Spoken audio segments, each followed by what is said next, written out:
Alors, bonsoir à tous. Donc, je vais vous présenter une conférence donc, sur la Suisse. Donc, je suis parti 15 jours donc, en Suisse au mois de juin.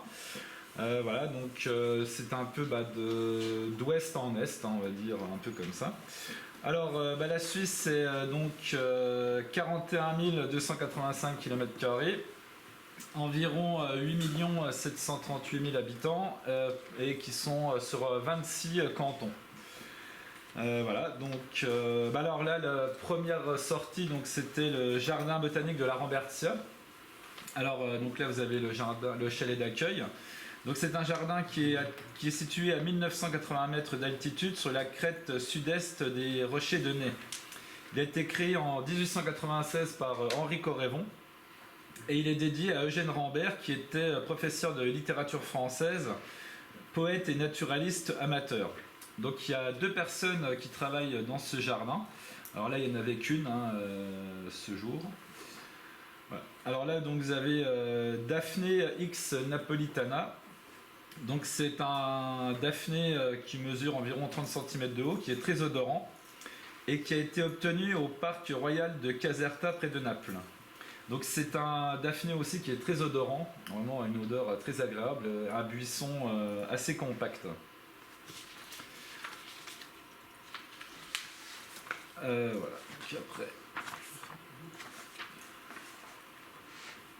Alors là, vous avez l'Erinus alpinus dans sa forme blanche. Alors moi, je n'en avais jamais vu avant, hein, donc voilà, c'était quand même assez intéressant.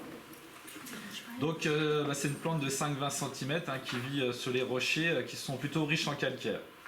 On le trouve aussi sur les pelouses rocheuses ainsi que les pelouses alpines rocailleuses. Alors en fait, j'en ai vu un, après j'en ai vu partout. Donc alors il suffit d'en voir un, hein, bien souvent, c'est comme ça. Alors là, il y a une Gentiana occidentalis, donc, qui est une espèce plutôt proche de Gentiana angustifolia, mais celle-ci, donc, c'est plus une distribution pyrénéenne. On va la trouver de 700 à 2300 mètres environ d'altitude. Alors là, donc, la Globularia repens, donc c'est une plante qu'on va trouver au nord-ouest de la Méditerranée.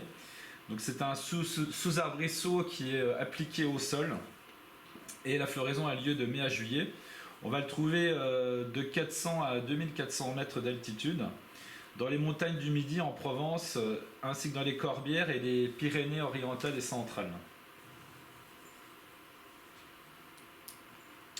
Alors là vous avez le Narcissus radiflorus, donc qui est une plante bulbeuse de 20 à 40 cm qu'on trouve à l'étage montagnard subalpin.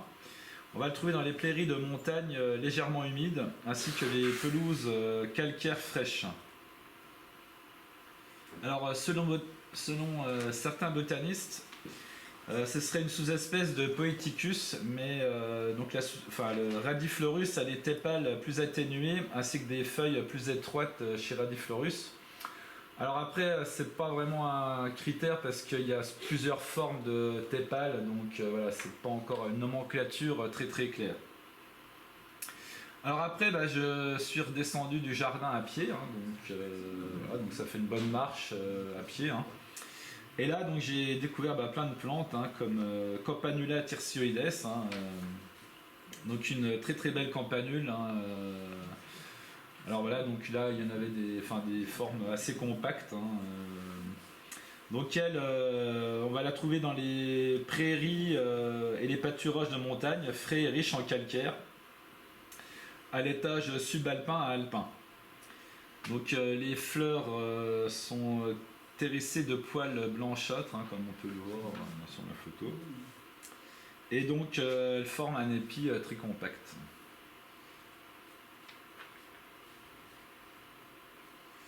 Alors on a aussi le Genista sagittalis, donc, qui est le genêt ailé.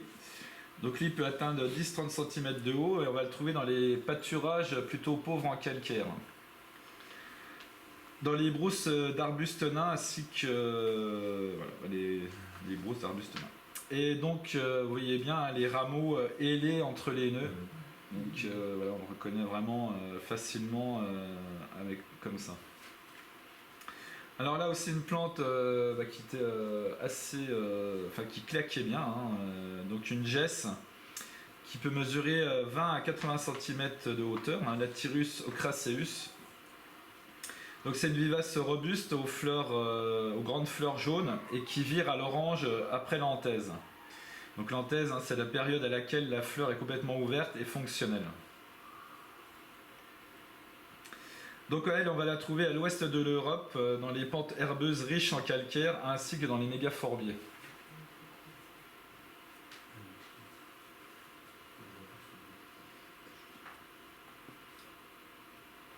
Voilà, alors là on a une vue donc, sur le lac Léman, hein, et donc la ville en dessous, Montreux. Alors là, dans ce jardin botanique, en général dans tous les jardins, j'ai eu vraiment un super accueil. Voilà, dire que j'étais de la Saja, jardinier, voilà, alors là c'était la fête, hein. Vraiment, ils m'ont très bien accueilli. J'ai beaucoup discuté avec le jardinier de la Rambertia. Voilà, donc vraiment c'était des gens super sympas. Vous connaissez la Saja? Oui, ils connaissaient, oui. Wow. Voilà, donc un peu les vues aussi, hein. Alors là, donc on a l'anémone narcissiflora. Donc une anémone qui mesure entre 20 et 50 cm, avec, bon, il y a aussi un troll vers la droite. Donc elle, on va la trouver, elle est très abondante dans les Alpes et les Pyrénées. On va la trouver sur les pentes herbeuses, ainsi que et riche en calcaire, ainsi que dans les pentes herbeuses. Et donc elle peut former d'assez grandes populations. Donc un détail des fleurs. Alors là, donc, vous avez un détail des feuilles de la Ranunculus alpestris, donc qui est une renoncule aux feuilles assez coriaces. Voilà, donc là vous avez la fleur. Donc des fleurs blanches, hein, généralement solitaires, composées de 10 pétales ovales, et on va la trouver sur les pelouses longuement enneigées, sur les formes de rochers plutôt humides et toujours en général sur le substrat calcaire. Et alors ça, c'est une plante que je ne me lasserai jamais de voir, hein, les trolls. Voilà, donc là c'est donc une plante qui mesure de 20 à 70 cm de hauteur, qu'on va trouver jusqu'à 2500 mètres d'altitude. Donc aussi sur sol calcaire, on va la trouver dans les talus, les prairies humides, ainsi que les mégaphorbiers. Elle est plus présente en montagne qu'en plaine. Alors là, donc, après, on va à Saint-Trifon, donc un peu plus bas. Alors, donc c'est un jardin qui a été créé en 1972. Alors là, c'est la vue que vous avez du jardin. C'est plus net sur l'ordi que sur l'écran. Alors voilà, donc là, vous avez des vues du jardin. Donc, monsieur Aviola, il travaille tout seul.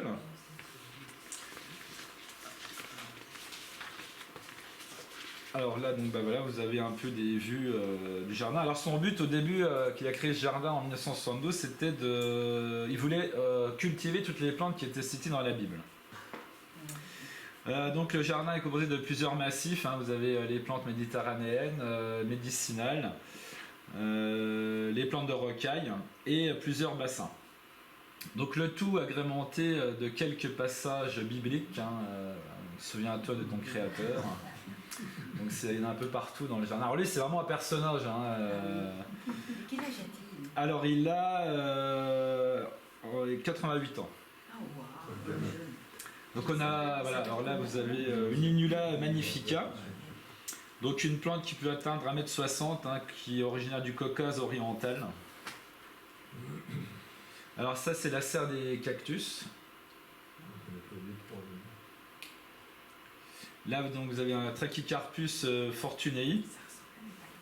Donc c'est un palmier, hein, qui peut originaire de Chine, hein, qui vit jusqu'à 2400 mètres d'altitude. Et il est rustique à moins 12 pour les feuilles et moins 18 pour la souche. Et il peut mesurer à 15 mètres à l'âge adulte. Et donc là, alors là il faisait la séance de dédicace, je lui ai acheté des livres, et donc j'en ai fait dédicacer un pour Sébastien et un pour moi. Et voilà, donc en fait quand je suis arrivé chez lui, il y avait deux petites filles, des voisines qui étaient là, donc il parlait avec elles. Après moi je suis arrivé, donc après j'ai fait un tour dans le jardin tout seul, lui après il a fait sa sieste, après je suis revenu, et là on a parlé pendant 2 heures quoi, hein, de plantes, de la vie, enfin voilà, et il a une bibliothèque enfin vraiment phénoménale quoi.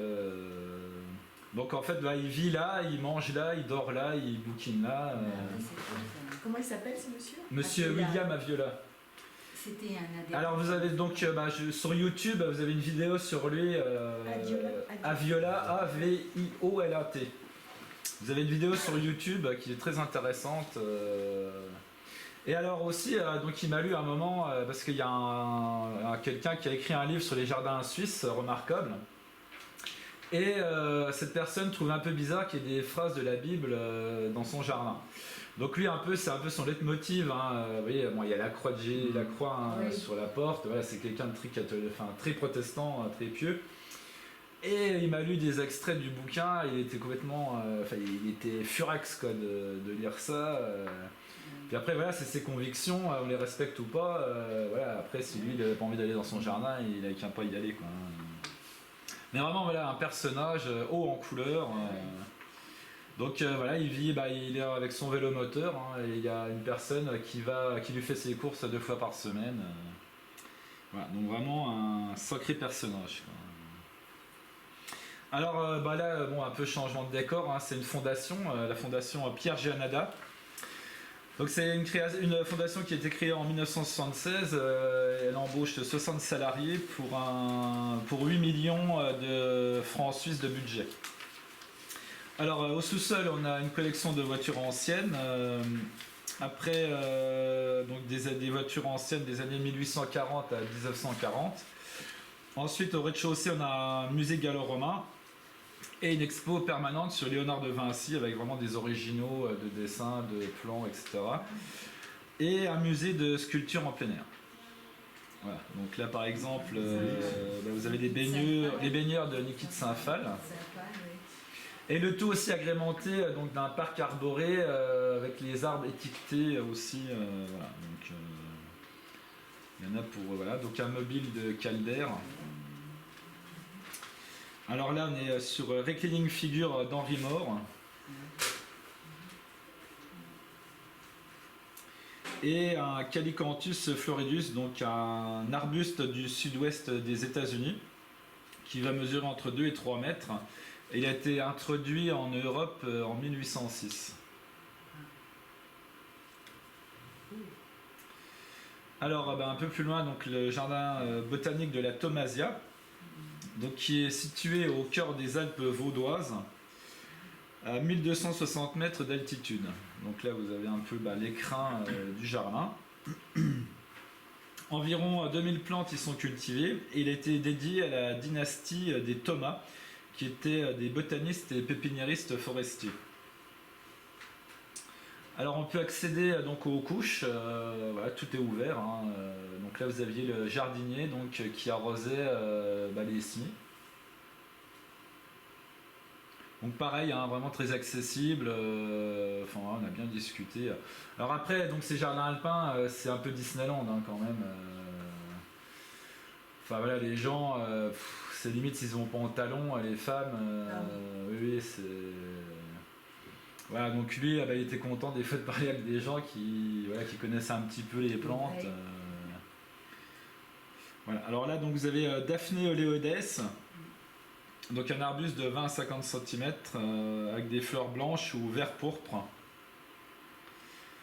Lui, on va le trouver dans les pentes rocheuses en Corse, ainsi qu'en Afrique du Nord et en Asie mineure, entre 1000 et 2000 mètres d'altitude. Alors la Sarracenia purpurea, donc, qui est une plante insectivore aux feuilles transformées en cornets, qui sont prolongées par une ouverture en entonnoir avec donc, des fleurs solitaires et penchées. Donc en Suisse, elle a été plantée, maintenant on la trouve en subspontanée aussi. Donc elle se multiplie. Hein. Donc il y a quelques stations en Suisse quand même, un peu disséminées partout. Elle vient d'où? États-Unis, oui. On la trouve aussi au Canada aussi. Alors là donc vous avez le Dictamnus albus. Donc la fraxinelle, hein, qui mesure entre 60 et 1,20 m, 60 cm et 1,20 m. Donc une plante à forte odeur de cannelle, avec des fleurs quand même plutôt sympathiques. Hein. Voilà, donc aussi, alors si on approche un briquet quand il fait assez chaud, la plante peut s'enflammer. Ouais, elle a des essences volatiles dessus. Alors pareil, vous regardez sur YouTube, vous avez des vidéos aussi là-dessus. Alors après, juste en bas de la Thomasia, il y avait les gorges d'Urnan. Alors parce que moi en général je fais des voyages, c'est assez carré quoi, et puis là j'ai découvert ça, j'avais pas vu, donc du coup j'y suis allé. Donc c'est des gorges qui ont été aménagées en 1877 et entièrement rénovées en 1987. Donc la partie visible s'étend sur environ 1 km. Et donc au début on passe par un chemin et ensuite on a 330 marches, un peu de genre là, à grimper, où se succèdent 14 cascades. Donc elles sont dues à un phénomène d'érosion sous forme de marmites géantes qui sont creusées dans le roc. Voilà, donc là il faisait assez chaud comme ici. Donc du coup ça faisait un peu de fraîcheur, c'était plutôt sympa. Alors là vous avez l'Aruncus dioicus, donc c'est une plante à souche épaisse qui peut mesurer de 80 cm à 2 mètres. Et donc la florescence peut mesurer 50 cm de long et elle est composée de nombreuses petites fleurs blanches, disposées en épis formant une panicule. Donc elle, on va la trouver dans les forêts de feuillus mixtes humides, ainsi que les lisières de forêt en Europe et en Asie. Alors là, le lys martagon, donc voilà, une bulbeuse de 30 cm à 1,20 m. Voilà, à fleurs roses violacées qui fleurit de mai à juillet.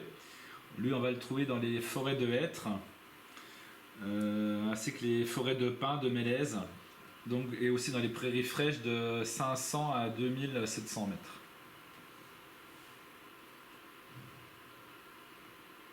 Alors là, une plante assez intéressante, la Monotropa hypotitis. Donc c'est une plante aux parties aériennes entièrement jaunes ou blanchâtres, qui sont très cassantes, et les feuilles sont réduites en écailles sur la hampe florale. Donc les fleurs sont disposées en grappes, et le calice et l'intérieur de la corolle sont munis de poils raides. Alors elle... Donc on va la trouver donc dans les sous-bois ombragés, l'épinède ainsi que l'épinède des montagnes d'Europe. Donc c'est une plante myco-hétérotrophe, c'est-à-dire une plante qui parasite les champignons mycorhiziens des arbres. Donc voilà, les champignons qui vivent en symbiose avec les arbres, elle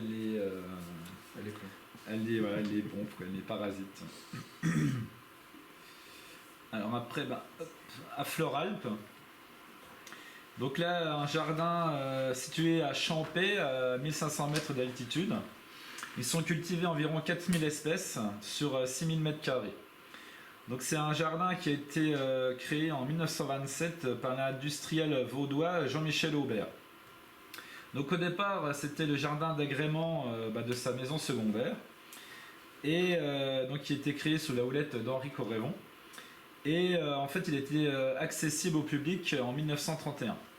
Donc c'est aussi devenu un centre de recherche. Donc là, vous pouvez voir les rocailles. Donc il y a une station d'expérimentation. Alors par exemple, ils avaient des crépisses pygmaea plein soleil pour voir un peu ce que ça pouvait donner un peu plus bas, la culture des crépisses en plus basse altitude. Alors là, on a l'Androsas strigilosa. Donc une androsace en fleurs roses ou rouge foncé qu'on va trouver dans les prairies humides ainsi que dans les forêts de mélèzes au Bhoutan, au Népal et au Sikkim. Donc on va la trouver de 3000 à 4200 mètres. Vous avez un détail des fleurs.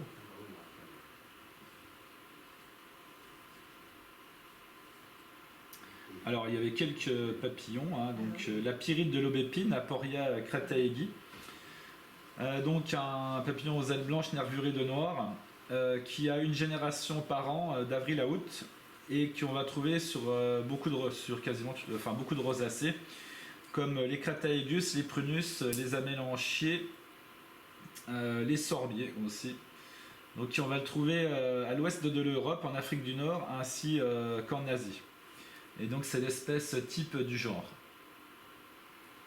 Voilà, donc là, je trouve que c'était joli, hein, c'était une feuille d'araignée dans la rosée. Alors là, on a Ephedra helvetica, donc un ephedra qui va mesurer entre 50 cm à 1 mètre. Donc lui, on va le trouver sur les pelouses stépiques riches en calcaire à l'étage collinéen. C'est une plante localisée au sud-ouest de la Suisse, donc qui est menacée par d'une part une population peu nombreuse, ainsi que la perte d'habitat suite aux conversions en vignoble, et aussi à l'épandage des herbicides ainsi qu'au piétinement. Donc là, moi, je ne savais pas qu'il y avait des ephedras en Suisse. Donc là, un rhododendron, l'épidostylum, donc un rhododendron qui peut mesurer 2 mètres de haut, avec des feuilles bleu-vertes et des fleurs jaunes qui provient de l'ouest du Yunnan. Donc voilà, des feuilles quand même, des fleurs assez intéressantes. Et alors là, donc Sempervivum arachnoideum, donc dans sa forme albiflorum, hein, donc à fleurs blanches. Bon bah là, il n'était pas en fleurs. Alors j'ai surtout pris cette plante par rapport à l'étiquette que voici. Donc il a été prélevé par Edigio Anchisi, donc qui était un grand personnage de la botanique, hein, et qui a été jardinier donc, dans ce jardin de 1954 à 1997. Alors il est l'auteur de plusieurs ouvrages, hein, comme par exemple les 200 randonnées botaniques à travers les Alpes. Moi, c'est un peu ma bible quand je pars en vacances dans les Alpes. Après, il a écrit aussi une monographie des primulacées dans les Alpes, aussi sur les liliacées. Alors, donc dans ce jardin botanique, ils étaient tous présentés, mais il les avait pas en stock. Donc, c'était quand même un peu dommage. Donc lui, il a beaucoup herborisé, hein, voilà, en Suisse, en Italie. Et il y avait énormément de plantes qui provenaient de ces prélèvements. Alors ensuite, je me suis dirigé à Zermatt, donc un petit village donc interdit aux voitures, hein, on y va en train. Hein, donc on laisse la voiture sur un parking et hop, après on arrive en train à Zermatt. Alors là, donc on a le mont Cervin, hein, qui mesure 4478 mètres d'altitude. C'est le 12e sommet le plus haut des Alpes, situé sur la frontière italo-suisse. Sa première ascension a été réalisée en 1865 et donc il est utilisé par les marques Ricola et Toblerone en logo. Voilà, quand même. Hein, alors après, j'ai fait une randonnée, donc la randonnée des 5 lacs. Donc alors là, le jour-là, il faisait pas super beau, hein, mais quand même, il y avait des plantes intéressantes. Alors c'est une randonnée qui dure au moins 6 heures, hein, quand même. Mais après, on peut couper, hein, on n'est pas obligé de tout faire si on a faim ou si on n'en peut plus. Donc là, j'ai vu l'Ajuga pyramidalis, hein, donc un ajuga de 10-20 cm de haut, donc avec des feuilles ovales entières ou à bord crénelés, et donc avec des feuilles supérieures pourpre-violet, avec des petites fleurs lilas ou violettes. Lui, on va le trouver jusqu'à 2800 mètres d'altitude sur les sols pauvres en calcaire, dans les alpages maigres ainsi que dans les pâturages. On va le trouver dans les Alpes ainsi que dans les montagnes d'Europe. Alors, voilà, une plante assez commune, un Aster alpinus. Donc un aster de 5-20 cm, qu'on va trouver dans les pelouses et les rochers. Donc lui, c'est une plante calcicole qu'on va trouver à l'étage subalpin à alpin. Alors après, Buplerum ranunculoides. Alors là, je l'ai fait en 2 fois parce que là, vous avez les feuilles avec la tige qui est pas trop mal, et sur l'autre, ce sera les fleurs. Donc avec des feuilles, une plante aux feuilles graminiformes qu'on va trouver dans les pelouses riches en calcaire, ainsi que dans les éboulis. On va le trouver au sud de l'Europe. Dans le Jura, les Alpes ainsi que les Pyrénées et en Auvergne. On va le trouver de l'étage montagnard à alpin. Voilà, donc il y a un peu le décor. Hein. Donc là, ben, il n'y a pas grand monde hein, le jour. Hein. C'était plutôt sympa. C'est au mois de septembre? Non, c'était au mois de juin. Oui, Alors là, ben, une des plantes que j'ai beaucoup aimé pendant ce voyage, hein, c'est le Cirsium spinosissimum. Donc une plante qui mesure entre 20 et 50 cm. Donc qui est bien piquante. Hein, donc il y a beaucoup d'épines, avec des feuilles rigides, épineuses et poilues. Donc une plante endémique des Alpes qui vit au bord des ruisseaux. Donc voilà, vous avez un détail de l'arbre floral. Dans les éboulis aussi, mais les éboulis assez humides. Et aussi on va la trouver dans les mégaphorbiers. Donc c'est une plante subalpine à alpine. Alors là, bon, bah, une plante aussi assez commune hein, que tout le monde connaît, le Dryas octopetala. Hein. Ah oui. Donc on va trouver lui entre 1200 à 2500 mètres.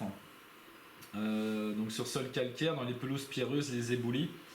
Donc dans les Alpes ainsi que donc dans les montagnes d'Europe du Sud et moyenne, et ainsi que dans les régions arctiques. Alors là, donc Hieracium tomentosum. Donc j'ai vu pas mal d'Hieracium pendant le voyage. Donc lui, on va le reconnaître assez facilement. Il est de couleur vert-blanc, très tomenteux, avec des feuilles ovales entières. Les feuilles basales ont un pétiole assez court et épais. Alors là, donc, vous avez un détail de la feuille et elle sèche quasiment à la floraison. La tige comporte 2 à 5 capitules et donc la plante mesure en fleurs 10 à 40 cm. Voilà, donc là vous avez un détail donc de la fleur. Et lui on va le trouver sur les rochers secs et chauds ainsi que dans les pelouses stépiques. Alors là, voilà, donc là vous avez le lac de Gringici. Ah, donc, et au loin vous avez une cascade aussi.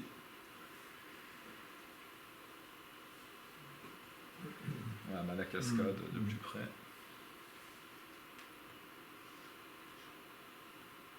Alors là, vous avez l'Oldia serotina, donc une liliacée, une plante bulbeuse. Voilà, donc là, vous avez le détail de la fleur.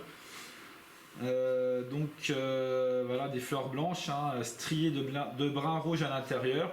Donc on va la trouver en général sur sol acide, sur les crêtes, donc entre 1600 à 3600 mètres. Donc on va la trouver dans les Alpes jusqu'au Balkan.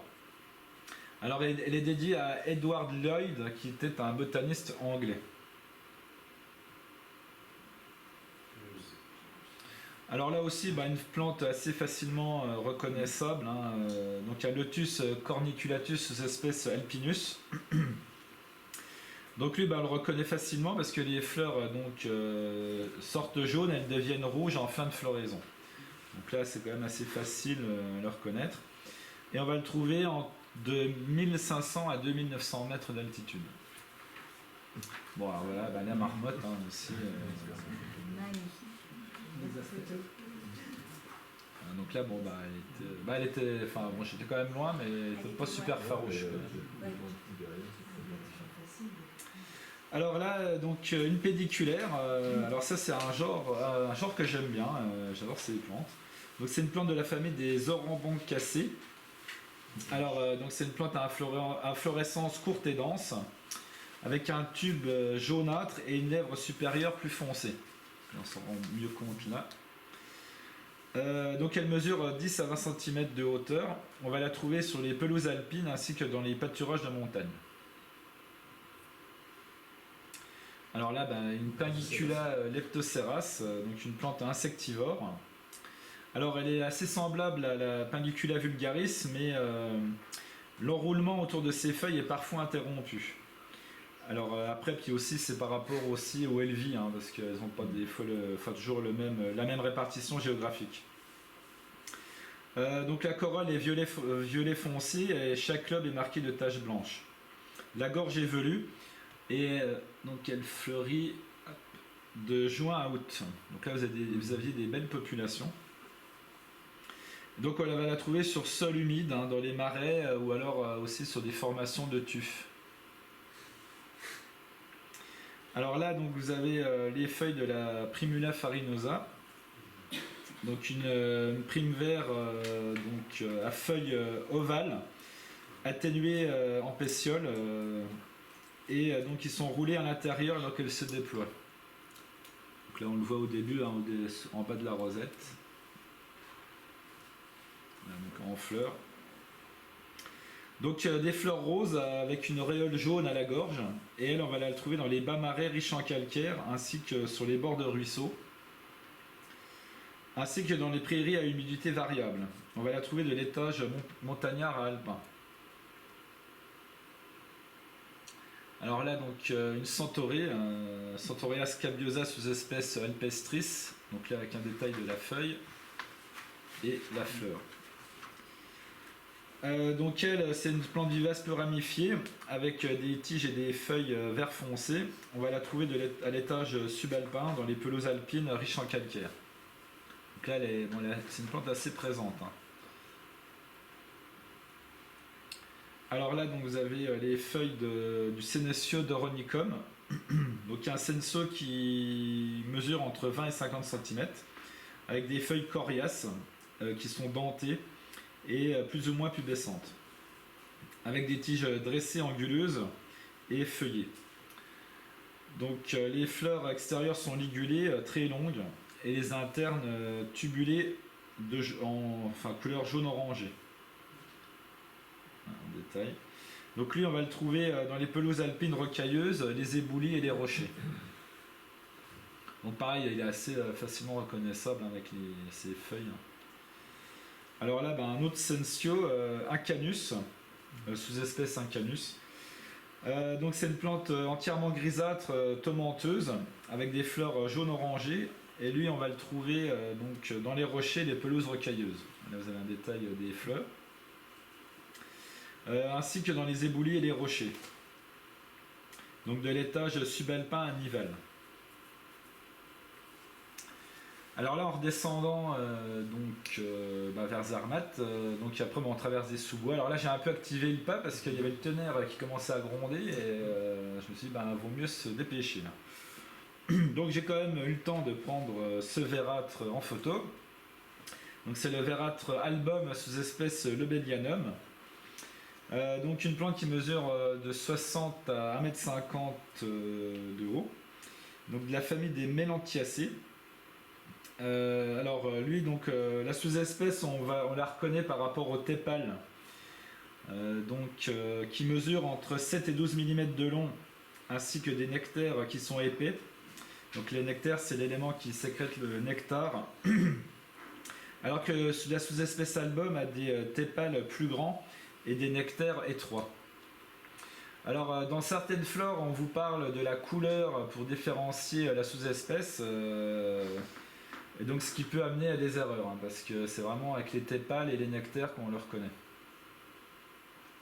Donc lui on va le trouver dans les pâturages de montagne, les sous-bois, donc dans des endroits aussi frais et assez riches en substances nutritives. Alors après là donc c'était au col de Lucmanier, un col qui est situé à 1919 mètres d'altitude. Au Moyen-Âge, donc c'était la principale liaison entre le nord et le sud de la Suisse. Donc là, vous avez une petite chapelle avec une Vierge Marie. Alors là, donc vous avez Androsas Camae Jasmé. Donc là, vous avez un détail de la rosette. Une plante qui a des feuilles en général glabres, mais donc sur les deux faces, et par contre elles sont ciliées au bord. Alors là, donc on le voit. On le voyait. Hop. Je reviens en arrière. Voilà. Donc on voit les poils ciliés là sur le bord.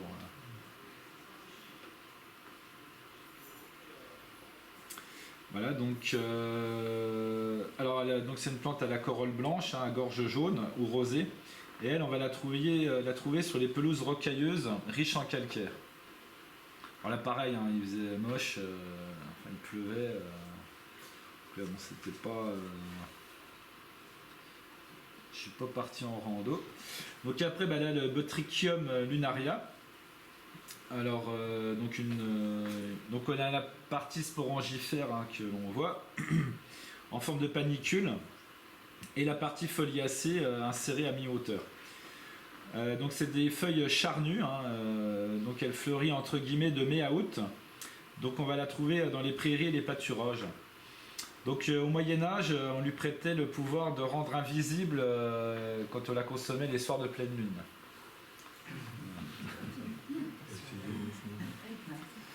Donc Sedum atratum, donc un petit sedum de 3 à 5 cm de hauteur, avec des tiges densément feuillées, des feuilles charnues et courtes et rapprochées les unes des autres, avec des fleurs blanches, roses ou jaunes. Donc là vous avez un détail des fleurs.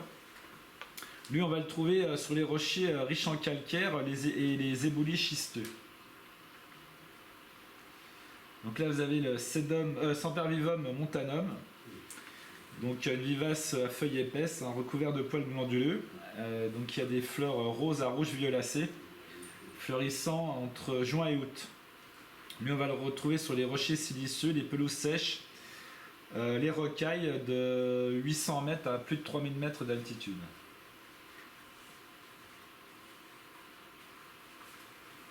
Alors là, donc c'était Oberalpass. Alors là, j'ai attendu 1 heure dans la voiture qu'il arrête de pleuvoir. Parce qu'il pleuvait des seaux. Et il y a eu une éclaircie. Alors je me suis dit, bah hop, on va partir vite fait. Et du coup, je suis parti quand même pour 2 heures. Bon, il pleuvait pas. Après, il a recommencé à repleuvoir. Bon, enfin voilà, c'était un peu. Donc c'était pas le grand soleil. Donc ça, c'est situé à 2044 mètres d'altitude. Et on peut y accéder en train donc depuis 1926. Donc là vous avez le train avec un lac artificiel derrière. Voilà, alors là bon, bah, du coup c'est plutôt riche en eau. Hein, donc là c'était vraiment. Enfin moi j'ai adoré cet endroit, c'était vraiment super beau. Voilà, donc là c'est un peu mystique avec l'ambiance comme ça. Kaboul, Alors là donc vous avez le Canthemopsis alpina, donc une astéracée pas très grande, hein, qui mesure entre 5 et 15 cm. Donc une plante vivace hein, qui produit des tiges courtes et pubescentes, avec des feuilles principalement basales et des capitules solitaires et assez gros par rapport à la plante. Donc on va la trouver dans les pelouses alpines, les combes à neige ainsi que sur les éboulis. Alors là le Saxifraga stellaris, donc un saxifrage qui mesure entre 5 et 20 cm, donc avec des feuilles légèrement charnues et luisantes qui sont dentées au sommet. Donc des fleurs blanches qui sont marquées de 2 points jaunes, donc on verra plus tard les fleurs. Lui on va le trouver à l'étage montagnard alpin et donc sur les bords de sources et de ruisseaux. Bon, bah, une plante aussi qu'on ne présente plus, hein, le Trifolium alpinum. Donc le trèfle alpin hein, qui mesure entre 5 et 25 cm, avec des fleurs roses, quelquefois crème ou blanches, et des fleurs odorantes. La racine a un goût de réglisse, et lui on va le trouver entre 1000 à 3000 mètres d'altitude. Donc sur sol siliceux, dans les prés secs, les pelouses ainsi que dans les rocailles. Alors une autre pédiculaire, Recucita. Alors à côté donc vous avez Bartsia alpina aussi. Donc une pédiculaire qui mesure entre 20 et 50 cm de hauteur. Donc la plante a une corolle rouge vineux foncé et la lèvre supérieure est sans bec. Donc les feuilles sont vertes foncées, glabres, à lobe aigu muni de dents minuscules. Donc là il faut la loupe pour voir ça. Donc elle, on va la trouver dans les mégaphorbiers, humides et riches en calcaire, ainsi que dans les pentes herbeuses et les bords de ruisseaux. Alors moi, celle-là je l'adore, hein. Vraiment, je l'ai trouvée magnifique. Donc là, changement de décor et changement de soleil aussi. Hein. Donc là, voilà, c'est Madonna del Sasso. Donc c'est donc un ensemble, enfin voilà, vous avez une église, etc. À l'intérieur, vous avez beaucoup de peintures. Donc c'est un ensemble qui date du XVIe siècle. Ça a été rénové en 1902 et c'est tenu par les frères mineurs capucins.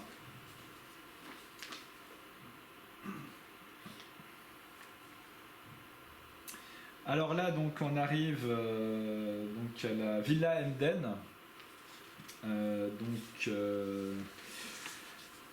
Donc là vous avez l'île.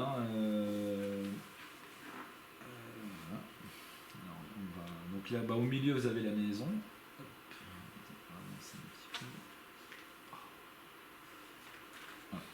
Donc la maison. Alors en 1885, on a la baronne Antoinette de Saint-Léger qui acheta avec son mari l'île de Brissago.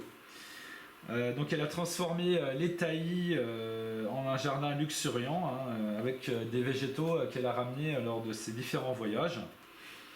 En 1928, elle n'avait plus beaucoup de sous, alors elle a revendu l'île à Max Emden, qui lui a construit donc la villa que l'on peut voir là. Donc lui, c'était pas quelqu'un qui était vraiment très branché par la botanique, mais il a laissé le parc tel qu'il l'avait trouvé. Et ensuite, donc en 1949, les héritiers ont revendu l'île donc aux 3 communes riveraines de l'endroit, donc les îles Ascona, Brissago et Ronco. Et donc à la suite, le jardin botanique a ouvert ses portes le 2 avril 1950. Alors, donc on peut dormir dans la villa, moi j'ai dormi là-bas. Donc du coup c'est top parce qu'à 17h tout le monde s'en va, vous avez le jardin pour vous tout seul jusqu'au lendemain à 10h. Donc c'est plutôt sympa, voilà, donc il y a 10 chambres je crois dans l'hôtel, donc il y a le restaurant avec, donc c'est quand même plutôt sympathique. Donc là vous avez une rocaille avec beaucoup de cactus, agaves, yucca. Après donc là une autre vue avec le petit bassin aussi sur le devant, donc qui est quand même plutôt sympathique. Là une vue sur le lac avec la vue sur le lac majeur, donc avec la villa. T'as une navette qui fait... Oui, alors en bateau, oui, bateau. Ouais. Donc le lac majeur, moi j'avais fait côté italien il y a 2-3 ans, et puis là je me suis dit, on fait le côté suisse. Voilà. Et donc après c'est rangé, donc c'est un jardin botanique, c'est rangé par région géographique, donc là on est en Afrique du Sud. Vous avez la région asiatique, Amérique du Nord aussi, donc là c'est en bas, avec tous les yuccas, etc. Donc avec des plantes quand même plutôt intéressantes. Alors le lendemain, par contre, là il y a eu des orages le lendemain matin, là ça a bien claqué aussi. Voilà, donc avec Berkeia purpurea, donc une plante d'Afrique du Sud et du Lesotho.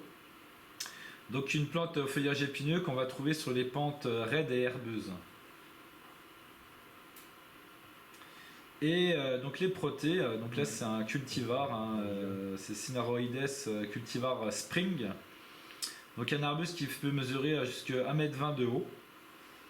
Donc qui a un habitat assez étendu et qui résiste donc aux incendies et à des gelées allant à moins 6 degrés. Alors là, donc une église un peu genre ovni. Donc c'est l'église San Giovanni Battista qui a été dessinée par Mario Botta, donc qui est un architecte. Et c'est celui qui a fait, entre autres, la cathédrale de la Résurrection à Évry, ainsi que le musée, le MoMA de San Francisco. Enfin, il a fait au moins plus de 50 bâtiments. Donc, elle a été réalisée en 1992, et donc entre 1992 et 1996. Elle a remplacé une église qui a été détruite par une avalanche en 1986. Il y a la lumière. Oui, alors à l'intérieur c'est quand même assez clair malgré tout. Donc elle est située à 1180 mètres d'altitude. Et en fait, si vous voulez, elle est quand même assez trapue, elle n'est pas très haute. Donc ça c'est pour au cas où bah voilà, ça recommence une avalanche, là voilà, elle résistera sans trop de problèmes à une avalanche. Donc c'est très épuré, hein, non, j'ai pas fait de photos à l'intérieur. C'est assez épuré, hein, vous avez le hôtel, une croix de Jésus et c'est tout. Hein. Alors donc là, alors là un jardin, là j'en ai pris plein les yeux. C'est la Villa Scherer, donc à Morcotte, qui est sur le lac de Lugano. Alors, donc Arthur Scherer, donc c'était une personne originaire de Sainte-Gall, en Suisse, qui était un industriel et commerçant dans le textile. Donc il a acheté une villa en 1930, une maison vétuste hein, avec du terrain en pente. Et lui c'était un fou de jardinage, alors il a commencé à aménager le jardin. Et ensuite, il a commencé à racheter aussi les pans de collines qui se situaient au-dessus de la propriété. Et voilà, donc après, il s'est inspiré de ses nombreux voyages. Et ensuite, la ville de Morcotte a pris en main le jardin en 1965. Et après, il a perduré l'entretien de ce jardin. Donc l'entrée est gratuite, hein, c'est quand même assez rare en Suisse de trouver un jardin où on ne paye pas. Donc c'est un jardin, on découvre le jardin petit à petit, hein, il s'offre à nous comme ça. Donc il est sur plusieurs niveaux. Voilà, alors là moi j'ai adoré. Bon après les plantes, il n'y a rien d'exceptionnel, mais voilà comment il est aménagé, voilà c'est vraiment formidable. Quoi.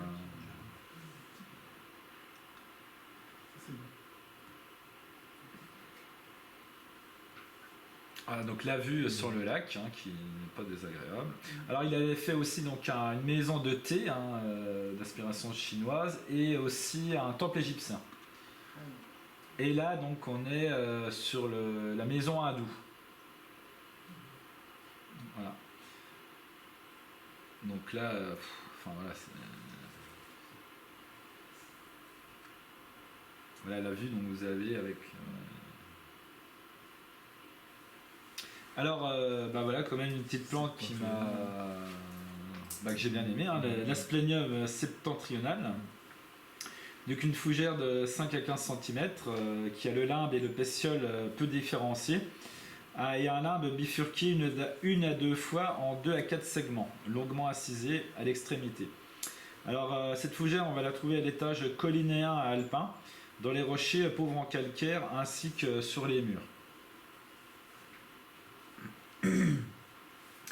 Alors maintenant on est au col de San Bernardino à 2067 mètres d'altitude. Donc voilà, alors là vous avez un peu le décor. Hein. Et là donc avec Hieracium villosum, une épervière encore qui mesure entre 15 et 30 cm avec des feuilles assez larges à long poil blanc. Donc des fleurs jaunes. On va le trouver, lui, sur les pelouses rocailleuses fraîches ainsi que dans les éboulis. Alors, un Juniperus communis sous espèce alpina. Alors là, vous voyez, hein, il est un peu déplumé. Hein, Donc c'est un arbuste couché qu'on va trouver dans les brousses d'arbustes nains modérément sèches ainsi que dans les pâturages de montagne. Alors là, vous avez... Pseudo-orchis albida, donc une orchidée avec des feuilles lancéolées et une inflorescence dense, brièvement cylindrique, avec des fleurs jaune clair à blanche que l'on va trouver donc dans les pelouses maigres et pauvres en calcaire, ainsi que dans les brousses d'arbustes nains. Alors là, vous avez la suite donc, de la Pinguicula leptoceras. Donc là, une belle rosette. Et avec des détails, donc des fleurs.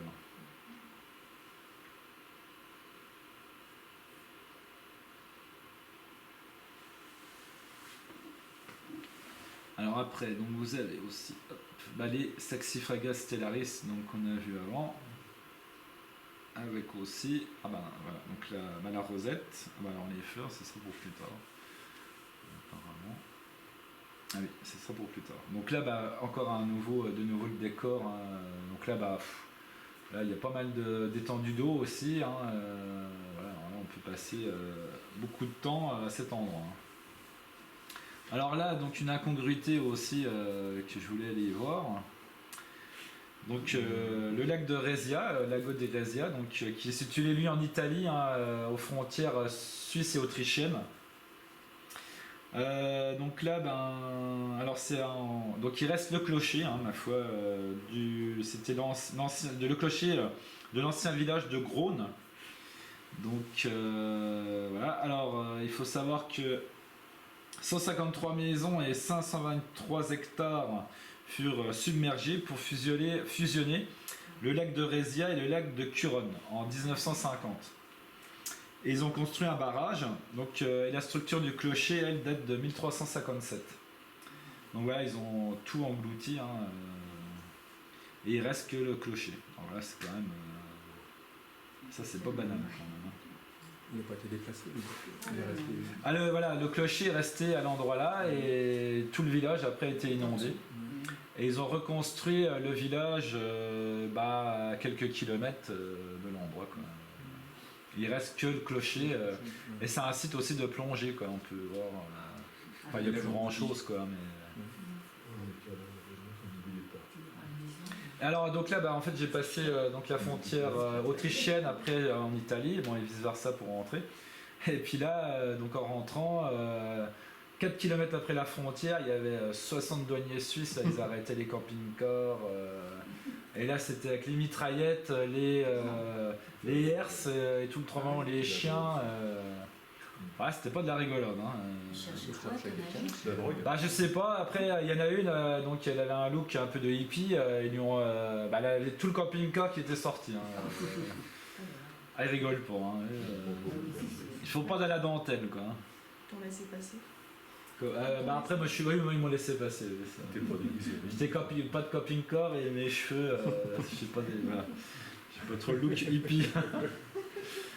Alors là, on est à Motanalunz. Alors là, c'est un endroit que j'ai vraiment adoré. Donc c'est à 2146 mètres. Donc c'est une station de ski aussi. Donc un très très bel endroit, hein, très vert, hein, avec vraiment un beau décor. Et beaucoup de papillons aussi. Alors là, donc on a Atsita gérillon, qui est un papillon nocturne. On va le trouver en une génération à l'année, et la plante haute, c'est Enanthium numularium.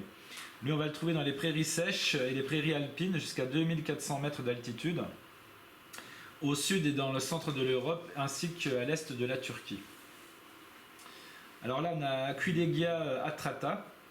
Donc une encolie aux fleurs violettes, brunâtres foncées. Et on la reconnaît grâce aux étamines qui dépassent les sépales pétaloïdes.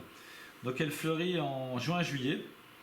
On la trouve en Europe méridionale et occidentale, donc dans les buissons et les clairières montagnardes de 300 à 2000 mètres d'altitude.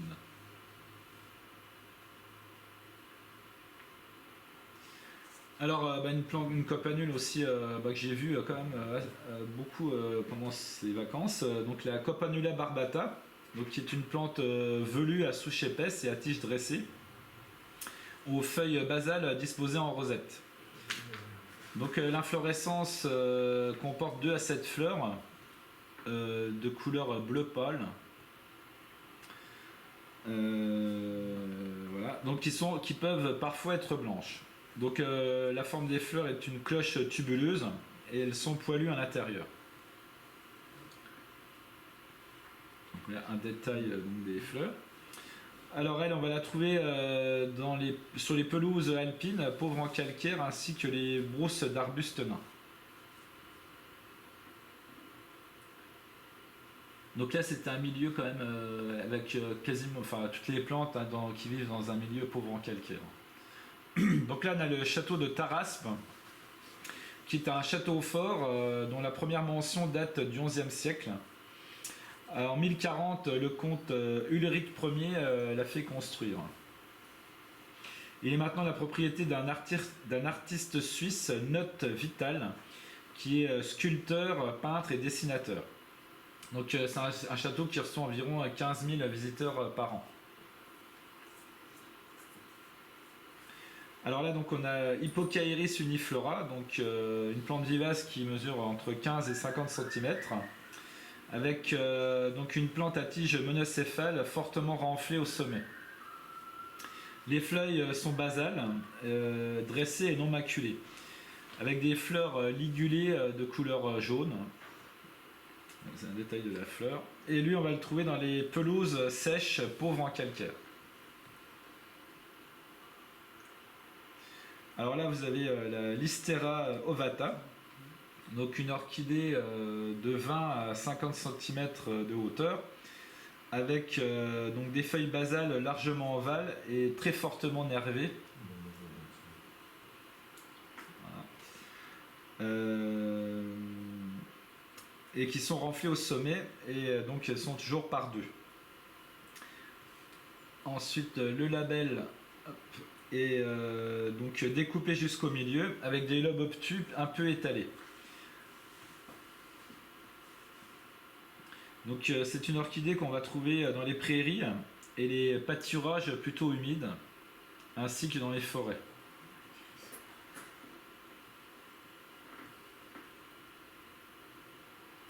Alors là, donc on a Arginis aglaja, donc le grand nacré, donc un papillon qu'on va trouver sur une génération à l'année, et avec comme plante haute Viola hirta, tricolore et palustris.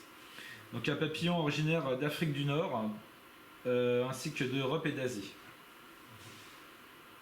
Alors on pouvait voir aussi l'Apollon, mais j'en ai pas vu. J'aurais bien aimé. J'ai pas vu. Alors le kénopode Bon-Henri, le Kénopodium bonus henricus, donc un kénopode qui mesure entre 20 à 80 cm, avec des feuillastées triangulaires qui sont farineuses et des fleurs réunies en longue inflorescence terminale. Voilà, donc là on voit les grappes de fleurs. Alors le nom d'espèce provient de l'ancien allemand Gut Heinrich, qui désigne donc les plantes qui poussaient à proximité des habitations. Donc on peut consommer les jeunes pousses comme des épinards.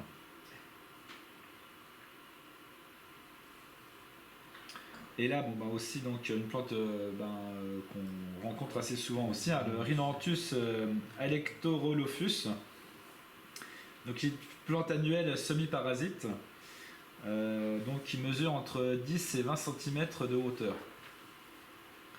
Donc la corolle est jaune avec un calice très poilu. Lui, on va le trouver dans les prairies et les pelouses jusqu'à 2300 mètres d'altitude. On peut le trouver donc en bord de culture ainsi que dans les sous-bois lumineux et donc les prairies. Voilà, donc un autre, donc le cuivré écarlate mâle, donc le Lycaena hypotoe. Donc pareil, un papillon qu'on va trouver sur une génération par an au nord de l'Europe, jusqu'à 2 au sud de l'Europe. Donc lui, il va vivre sur le Polygonum bistorta, ainsi que sur le Rumex acetosa. On va le trouver dans les prairies. Donc là, une chute d'eau, la Berglichtuber Wasserfall. Donc là, vous doutez bien que c'était un peu dans le côté allemand. Donc une chute de 44 mètres de hauteur. Donc là, voilà, il y a le parking. En 2 minutes, on est à la cascade. Ça va super vite.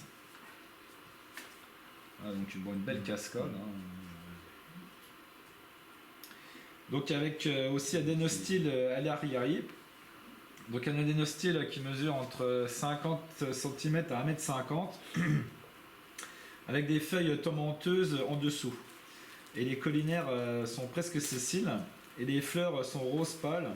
Lui, on va le trouver dans les forêts de montagne, et donc dans la strate herbacée, ainsi que dans les mégaforbiers. Ah, pardon, je me suis un peu enflammé. Donc là vous avez le Saxifraga ezoides, donc un saxifrage donc avec des feuilles charnues et des fleurs jaune citron à orange que l'on va trouver à l'étage montagnard alpin, aux abords des sources, sur les bords de ruisseaux et les éboulis humides.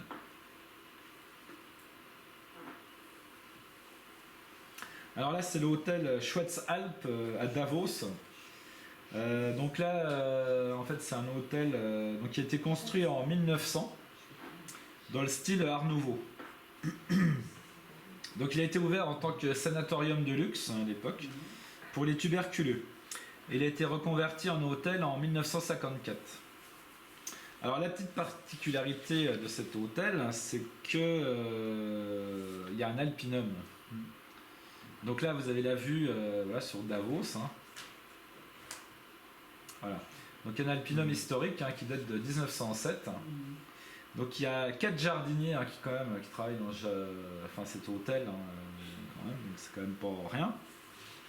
Donc c'est dans un endroit qui est complètement fermé à la circulation. Et voilà, donc là, vous avez une vue un peu plus générale, ainsi qu'une vue plus générale. Donc on a Thomas Mann mentionne donc cet hôtel dans son roman La montagne enchantée. Magique. Il y a eu un film aussi sur ce sanatorium. La montagne est magique, c'était. C'est magique? Ouais. Ah, je croyais que c'était enchanté. Ça, ouais. Ok. Donc bah, voilà. Alors il est situé à 1900 mètres d'altitude. Et voilà. Alors bah, vous avez. Ah oui, alors attendez, c'est pas fini. Hop, voilà. Donc là vous avez quelques auges comme ça. Après il y avait un truc fermé avec une tourbière, donc avec des plantes insectivores. Voilà, donc il y a pas mal de choses. Hein.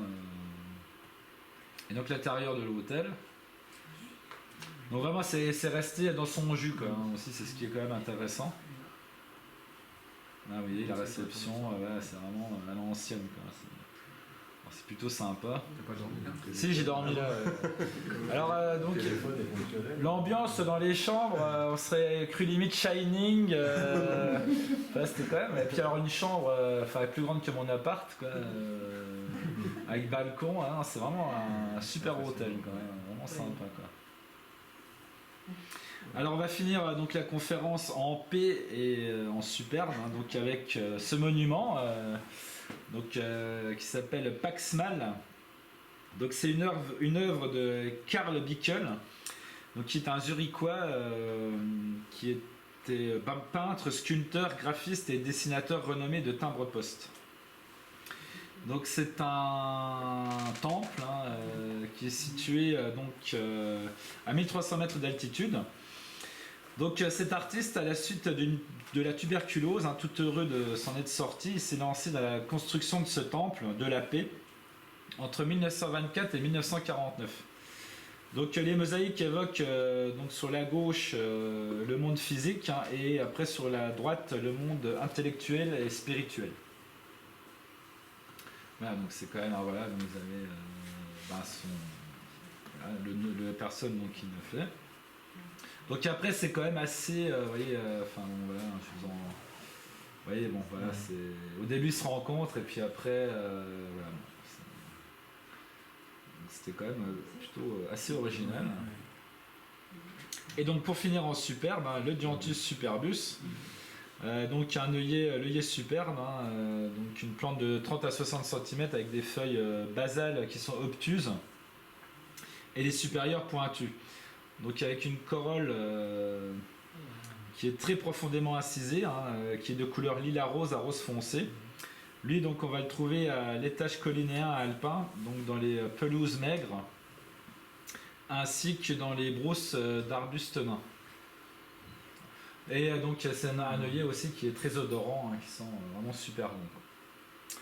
Bah voilà, c'est la fin de la conférence.